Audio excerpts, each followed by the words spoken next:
Bago nakamta ng mga karangalang kanyang nakamit, dumaan muna sa pagsubok, pagkabigo at muntik mawala ng pag-asa si Franklin Alcazar Adrineda, taga Cabanatuan City, na nagtapos bilang magna cum laude sa kursong Bachelor of Science in Tourism Management sa Nueva Ecija University of Science and Technology, Batch Cairo noong June 18, 2025. Sa mata ng marami, isa siyang huwarang estudyante.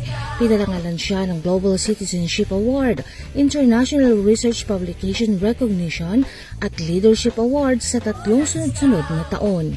Ilan lang ito sa mahigit 10 parangal at posisyong nakuha niya sa loob ng universidad.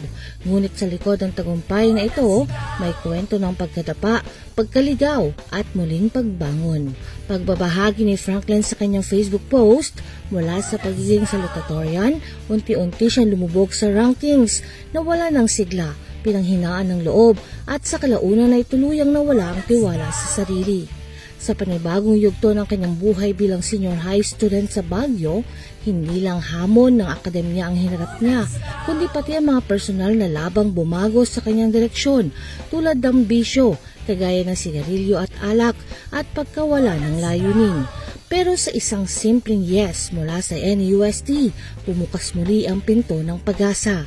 Muling umangat si Franklin, nagsimula sa pagiging class president hanggang sa pagiging vice president ng Research Society of Hospitality and Tourism Management at vice president for Internal Affairs ng NUST Honor Society.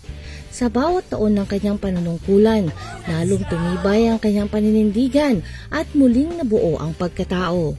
Hindi naging madali ang daan, ngunit natagpuan niya ang kanyang tinig, ang kanyang layunin at ang mga taong nanatili sa kanya, gaya ni Francis at ng mga kaibigan niyang naging sandalan na sa bawat pagkadapa, may kamay na bumabangon sa kanya at higit sa lahat, nariyan ang kanyang pamilya.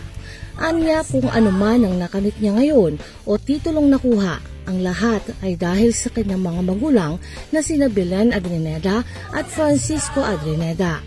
Para kay Franklin, ang kanyang pagtatapos bilang magna cum laude ay hindi lamang tagumpay sa akademya.